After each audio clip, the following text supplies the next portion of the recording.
С колата няма как да се размазваме на диванчето за следващите ни гости, защото ще говорим за стендъп комеди, което си значи на чист български язик. Какво и Степанчина права, може би комедия. Най-добрият превод, който съм чул до сега. И Степанчина български превод, ти си от София, ти от Стара Загора, може би, така че събрали сме се тук. Къде отиваш ти, може би да ви представя Иван Кирков и Васил Ножаров, двама души, които се занимават с тежката задача да правят стендъп комеди в България. Всъщност знам дали е много тежка. Вие ще кажете ответа, но поне тия опити, които съм наблюдавал до сега по телевизора, почти не се получават. Там, където се получаваха в актьорската вечер на Слави, ги спряха.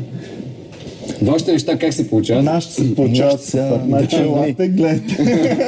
Как се запалихте вие по стендъп комедито?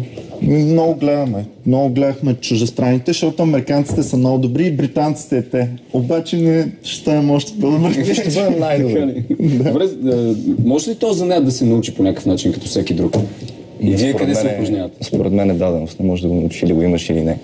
Упражняваме се пред приятелите, така както ти сега си навикнал. Тук малко се упражняваме също. Тормози близки, колеги, приятели, не могат да излезем вечерно време, хората не могат да се наядат от нас. Какви истории най-често разказвате в вашето шоу? Защото доколко знам, тя е една история, примерно, която се разказва от първо лице единствено число, за неща, които са случили на вас. Примерно, може ли някаква примерна история? Още примерно, аз сега, като идвахме днес тук, ти ме покани в 8:30 да дойдем. Идваме в 8:30 и долу портиера ми, вие какво правите в 8:30 тук? Викам ми, той ни каза в 8:30 да. И както да сега гледам... Готови да се тръгне малко. Ако беше се скарал още малко, щяхме да си ходим. Вратата виждам, пише не тряскай вратата. И първото нещо, което ми идва на ум е факт. Искам да трясна вратата. Супер здраво. Мисля да треснеш вратата или...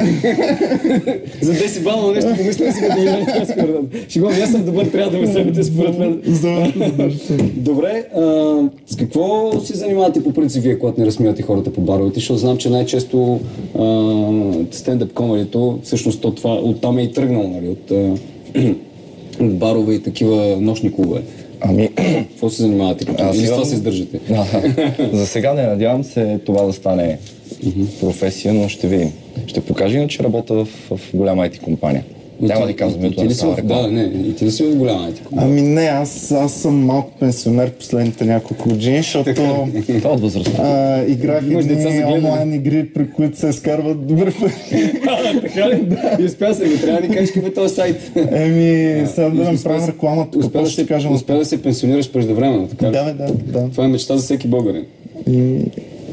Живея в мечта, какво да направя. Добре, ползвате ли някакви такива, примерно, звукови, визуални ефекти или само вие излизате на сцената и говорите?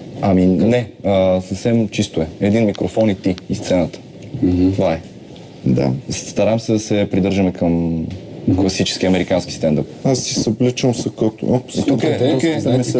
Знаете ли откъде е тръгнал по принцип стендъпа и коя година горе-долу, като чиста история, нали?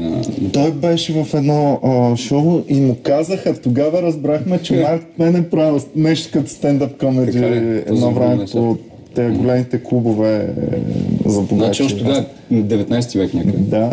Сложна история. Добре, нещо друго може ли да ни разкажете се някаква част от история или нещо такова? Част от история. Разкажи ти си по-кратките, моите се са дълги. Аз първо винаги разказвам, че съм от Стара Загора. Значи това е много важно при мен, защото отговора ми ще го разберат хората, за да не се изложат, трябва предварително да им го кажа. Защото ще си кажат, не гледай то селяни как говори, а пък така си казват, не селяни, то от Стара Загора, това е хубаво. Поне мога да кажат, вие ще кажат, то селяни как говори, а иначе мога да кажат, гледай то селяни от Стара Загора как говори. Така храним се малко, софиянци. Имаме си. Значи има такава сюжетна линия, която проследява храненето софиянци останалата част. Да, от уста в уста. Аз съм от Габрово, ама гледам да не се издавам. Вече съм с софийска лична карта, така опитвам се да прикривам диалекта си. Отново сме повече от провинцията. Винаги сте повече от нас. Винаги. До сега не сме били където... Мисля, че може да го покани да ни направи, да ни открие някои от вечерите. Добре, сега в момента ние нямаме контакт, имаме само 4 оператори. Тук проблем ли е, когато няма контакт с публиката? Трябва ли задължително да се получи едно стендъп комеди и трябва ли задължителен фактор да е присъствието на публика? И то добре настроена публика, защото... Най-важното е ключов фактор. Когато, в смисъл, целта на това, което правим е да се свържем с публиката и да имаме контакт с тях и най-вече публиката да се занимава. Ние за това излизаме, за да забавляваме хората. Това не прекъснахме те. Ние се прекъсваме. Много обичам да говоря човек и постоянно... Сами е паднал, че няма може да взема думата никога. Да, трябва да мисля винаги, остави малко и той да каже нещо, защото иначе е за... Казахте нещо, че представяте нещата, които правите предварително в социални центрове. Имаме си един социален център, който на мен е любимо място за представяне. Там всичко е много елементарно, много абсолютно безплатно го правим и те си поддържат центъра, за да могат... Какво ще рече точно социален център?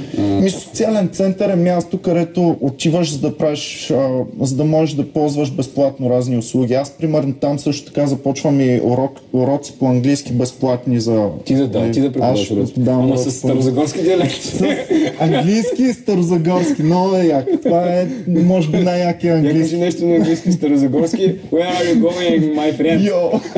Hello, my friends. Hello, my friends. Може ли да завършим, да приключим с някакъв виц, който примерно използвате за някои от историите си? Виц? Ами ние вицове не използваме, обаче аз примерно това, което пробих. Как проби на пазара? Пробих с една история едни сандвичи, тук има много вкусни, които правят и отивам аз, защото съм от Стара Загора. Там нямаме такава верига за сандвичи.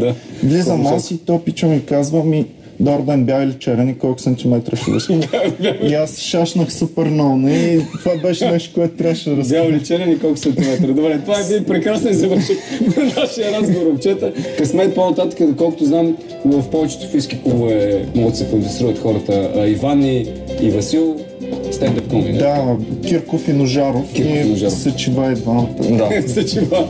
Добре, Кирков и Ножаров бяха това радетелите на стендъп комедията в България. Момчета, късмет по-нататък в по-нататъчните ви занимания, повече публика да събирате, което да ви се радва предимно, а не да ви замеря с яйца, домати, марули и такива неща. Чаши и други предмети. Нас останете с програмата на Нова телевизия до вечер в 21 часа. Не пропускайте X Factor Live.